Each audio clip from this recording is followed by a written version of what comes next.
whether there was any other contentious bylaws that they've experienced, because I'm always looking to add to the list. One that came from the floor was hard flooring. You might be aware that often schemes have hard flooring bylaws or don't have hard flooring bylaws at all. People, buy in. There's carpet in the lounge room and they want to put down tiles or floating floors or something like that, and then the noise transference down to the scheme below, the lot below, creates an issue between the two owners. So schemes will often adopt hard flooring bylaws, which says that you've got to, if you're installing hard flooring, you need to, at the very least, get the committee's consent, and you must apply to a certain, the hard flooring must comply with a certain star rating. I won't pretend to understand all the acoustics of it, but there is, for want of a better word, star rating. So say you have a 6-star rating, then the noise transference is meant to be less than if you have, for example, a floor which complies to a 3-star rating, which I understand is the Building Code of Australia minimum limit. So hard flooring is certainly a bone of contention these days amongst owners. So do you guys have any other contentious bylaws that you're struggling with?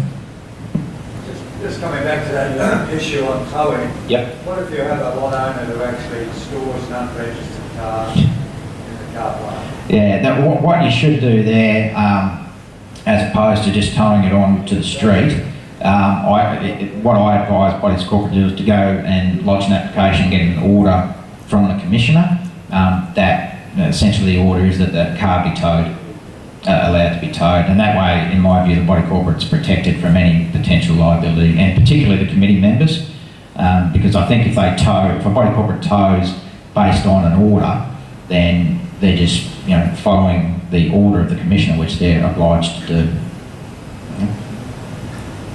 Exhaust fumes entering your bedroom.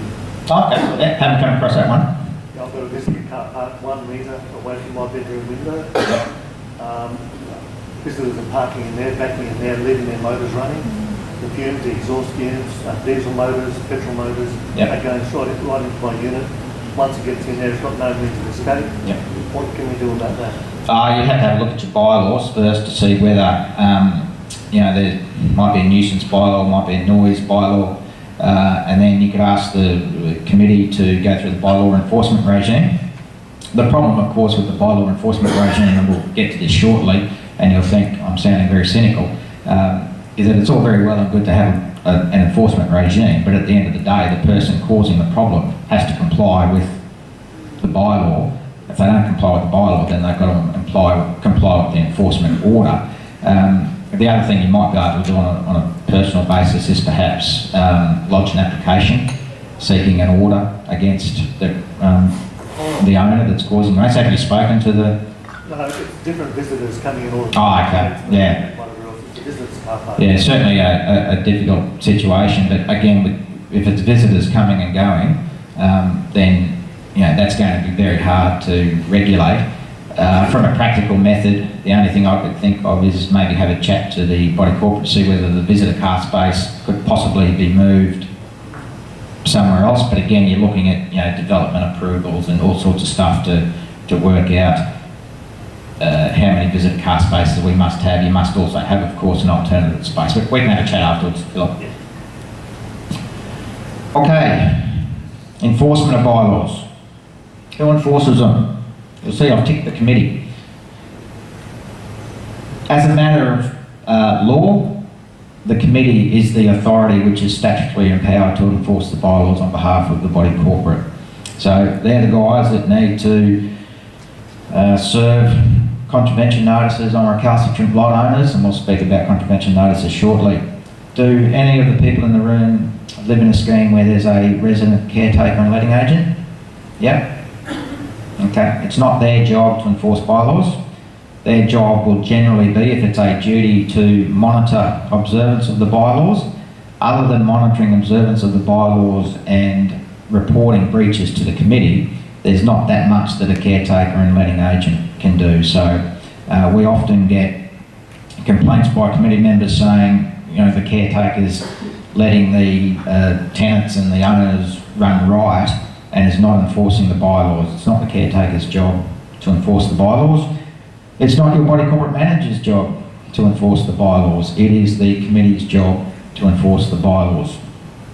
Owners and occupiers can enforce them only in very limited circumstances, but generally in the first instance the legislation sets out that an owner will report it to the committee. The committee's then required to issue a contravention notice. If the committee doesn't issue a contravention notice, then the owner can take it into their own hands and pursue a breach of bylaws. So the take-home message there is it is the committee's role to enforce the bylaws, which is sometimes very difficult, of course, because often committee members don't live on site. They're volunteers, and it's very time-consuming to monitor the observance of the bylaws and issue contravention notices. But at the end of the day, the law is what it is, and it says that it's the committee's job to enforce the bylaws. When enforcing bylaws, we need to consider a few things. We need to consider, has there been a precedent? And by that I mean, if we've allowed someone else to do something in breach of the bylaws and we try and enforce bylaws against another owner or occupier, then that's going to create a problem. And that has happened recently in a case I've had with hard flooring, where there's been lots of hard flooring laid in breach of bylaws, but for whatever reason the committee wanted to pursue a hard flooring issue against one particular owner, and that owner raised two arguments which ultimately were successful in the adjudicator's office. The first argument was, well, oh, why are you picking on me? You know, these other people have had flooring down there for, in some case, a decade. So that was an issue of precedent. It was an issue of discrimination. There was also, in that case, an issue of delay, because her floor had been down for some 4 years. There'd been a change of committee, and again, for reasons which really weren't clearly explained to me, the committee wanted to pursue this issue some 4 years later. And quite rightfully, in my view, the adjudicator said, well, hold on, it's been down there for 4 years, so really there's been an implied permission by the body corporate. So if as a committee you're enforcing bylaws, then you do need to look at those issues.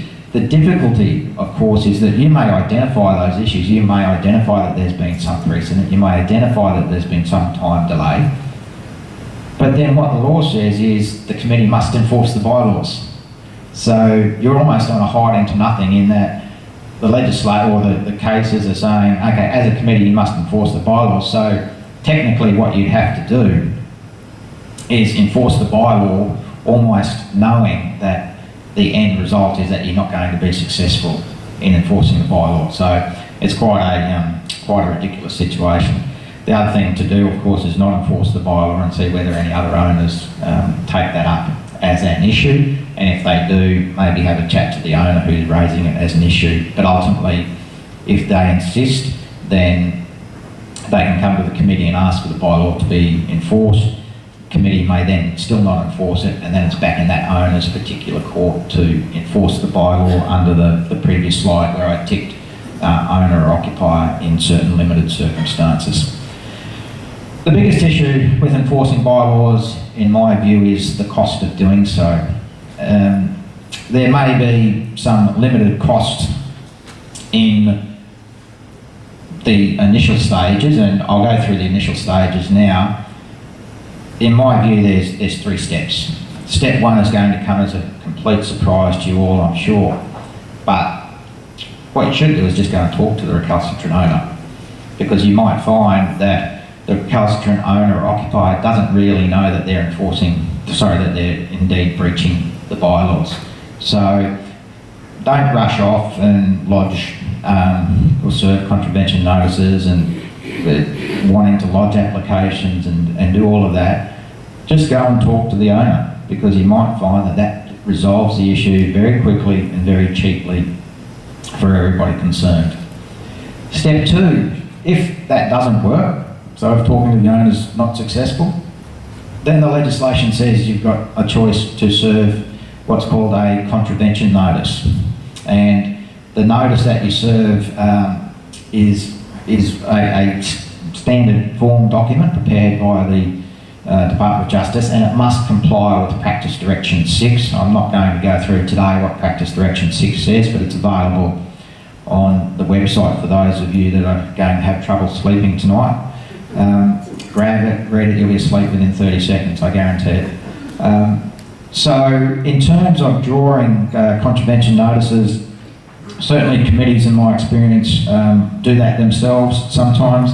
They get their body corporate manager to do it sometimes, or sometimes they will get lawyers to draw the contravention notice. But the important point to make is that that contravention notice must comply with the practice directions, and if it doesn't comply with the practice directions, it'll be struck out as being invalid at the very outset.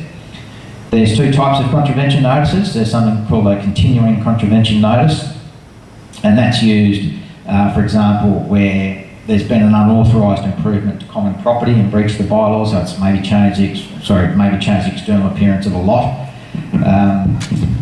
The keeping of a pet, where the contravention will continue unless it's stopped. So that's where you use a continuing contravention notice. The other beast is called a future contravention notice. That's used for, for example, you might have an owner or an occupier who has parties every Saturday night, and those parties traditionally run past 11 o'clock and cause a lot of noise and yahooing and all that sort of stuff. In that instance, you would issue what's called a future contravention notice saying, if you do this again, then these are the ramifications that will follow. So it's important to make sure that you're serving the right notice for the right breach, for the particular breach of bylaw. If a committee is uncertain, then of course they can seek the advice of Capital as to what notice to serve, or seek the advice of the body corporate solicitor. Now, what happens if the notice is not complied with? And this is where I have a practical issue with the costs that body corporates are exposed to. So if a notice is not complied with, the body corporate has two alternatives. It can start proceedings in the magistrate's court, and as you probably all know, whenever anyone starts proceedings anywhere, be it in the magistrate's court, QCAT, district court, there's going to be a cost exposure to the person starting those proceedings. And whilst the magistrate court has an ability to award costs, if it does, it's not going to award costs such that the applicant will get all of their costs back. There will be some sort of cost exposure. But you can start proceedings in the magistrate's court, and the magistrate has a ability to award a fine of $2,200. So they can apply a fine up to $2,200. And you're probably thinking, oh, well, you know, that's okay. We might spend, you know, $2,000 in costs, but we get $2,200. The owner is fined $2,200. That $2,200 doesn't go to the body corporate. It goes to consolidated revenue. So really, what incentive is there for the body corporate to expend money pursuing a breach of bylaws when the fine that may ultimately be levied doesn't even come back to the body corporate? So what I would like to see personally is some change in the legislation to say that if a body corporate pursues a person for a breach of bylaw and a monetary liability is then imposed on the recalcitrant lot owner, that monetary liability or that penalty is paid to the body corporate and it goes into the body corporate sinking fund. That makes sense to me. It gives some incentive for bodies corporate to pursue people for breaches of bylaws. Now, notwithstanding, you can go to the magistrate's court to breach bylaws, and a lot of committee members go, yes, let's do that. That's a court. That's fantastic. You know, it's got magistrate's court after its name. Our preference or our recommendation to any committees is that they don't pursue that option. They pursue option B, which is firstly to apply for conciliation. And if the matter isn't conciliated, then it will go to an adjudication application.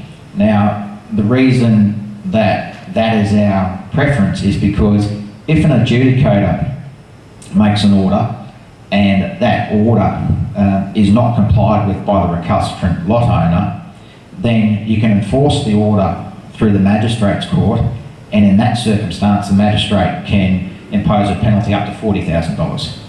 So there's a fair difference between $2,200 and $40,000. So it's certainly a bigger stick that the body corporate can wield over a recalcitrant owner.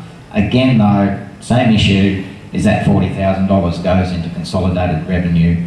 So I know you've heard it before, I'd like to see the $40,000 come back to the body corporate and it go into the sinking fund, and that way everyone benefits from a successful prosecution of a person breaching bylaws. That's pretty much it for me. Blatant marketing somewhere down there is a sheet of paper. Our firm, Active Lawyers, has a newsletter which is issued monthly called Activated. It generally has newsletters about topical issues, so if you want to receive a copy of that newsletter, feel free to put your email address on that sheet of paper and we'll put you in our contact system and you will receive a newsletter which is due to come out towards the end of this month.